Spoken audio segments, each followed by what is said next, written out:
folks, I'm Amy and today we have another Wood Crafting Wednesday.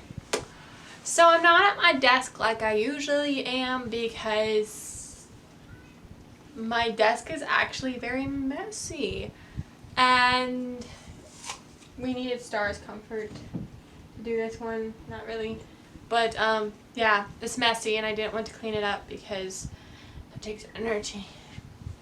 And do we have energy? Not for cleaning.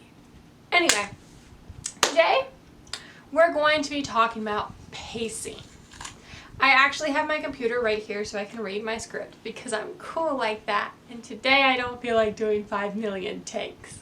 Okay, we're talking about pacing. Not the type where you walk around the house pacing, but the type in stories. Some people say they just have, I have a hair on my arm, they just have a natural knack for pacing, while others say, well, they obviously don't. So, how do you properly pace a story?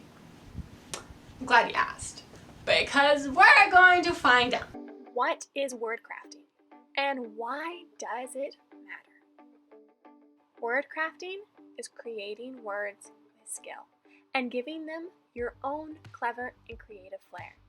But we don't just stop there.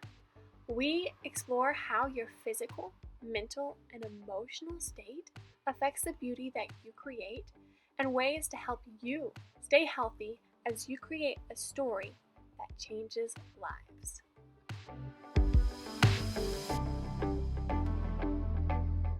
So pacing is the speed at which the story is told, and you should not confuse it with the speed that the story takes place. So being told, it means the scenes and the action beats, while taking place, obviously a story can go anywhere from, a day to, I think it's Les Mis, that's literally like 13 years.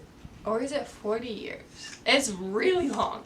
Anyway, so as you can see, your story can take place in a very short amount of time or a very long amount of time, depending on the story. But the pacing still needs to be concise. Pace is determined by the length of scenes, how fast the action moves, and how quickly the reader is given information. Now, for different genres, the pacing is going to be slightly different. I mean, if you're writing a book for a 65-year-old man, the pacing is probably going to be a bit different than for, say, a middle schooler. However, there are general rules to pacing that a good story follows. I'm sure you've read those books where you're just reading, and then you're just like, you know what, I'm skipping this scene because 1, it has no information that is helping me understand the story. 2, it is taking an eternity. And 3, it's just slowing down the overall flow of the story. Or you skip them because you're just not emotionally involved. And they seem to take way too long to divulge the information that you need. One of the easiest ways to fix your pacing is outline. Outline. And make sure you hit the major beats of your character arc as well as the major plot points in the plot structure. If you aren't familiar with these terms, just drop a note in the comments and I'll try to quickly explain them, or maybe I shall make a video in the future explaining them. Okay.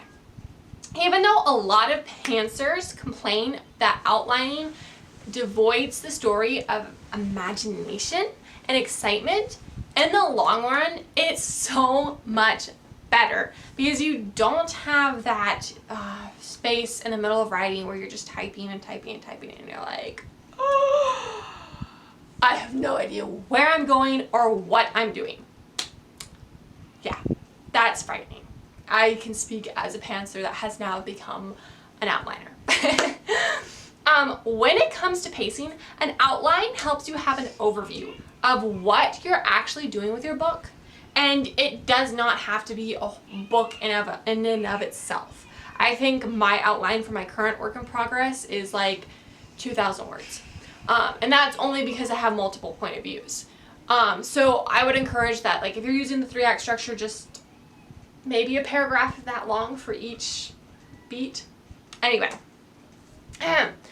with pacing, I actually tend to go too fast. So I know a lot of people have the problem going too slow, but I am a fast-paced person, and so I love going fast rather than too slow. So for me, I'm just telling the story as it's going on in my head, and I forget the sensory details, random facts about what's going on, so you have no clue until some character randomly pulls out a pen or something and you're like, wait, they're actually in an office?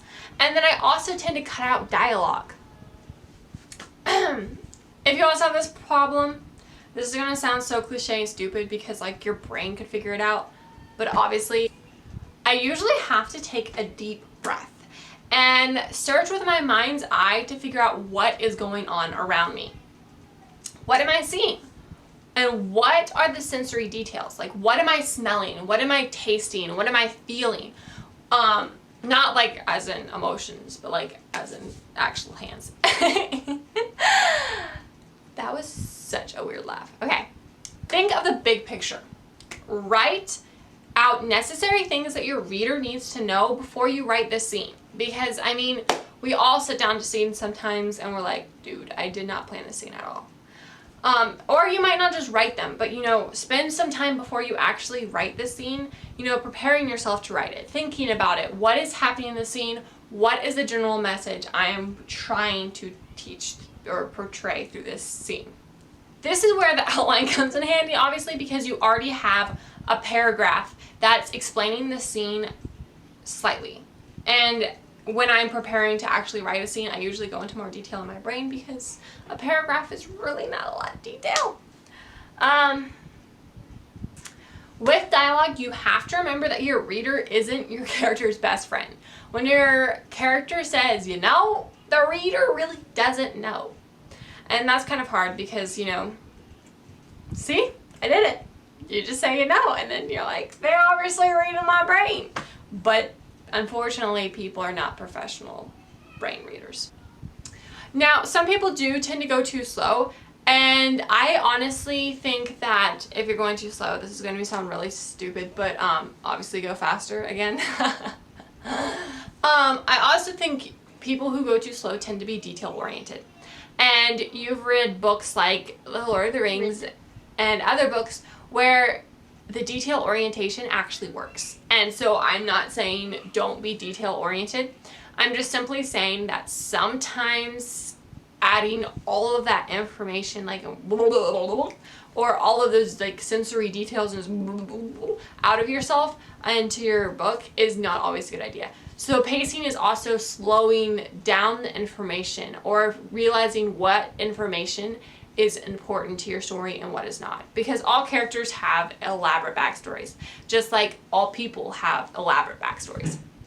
But just because you're writing about a character doesn't mean you need to reveal every last part of their backstory. You just need to reveal the important parts to their character arc and to make them sympathetic. And other than that, I mean, the character can be a closed book. If you enjoyed this Word Crafting Wednesday, like and subscribe. I have a video coming out on Saturday, and I'm really excited about that because I haven't been able to do a video on Saturday in a very long time. So stay tuned in for that. And I'll see y'all next time. Bye!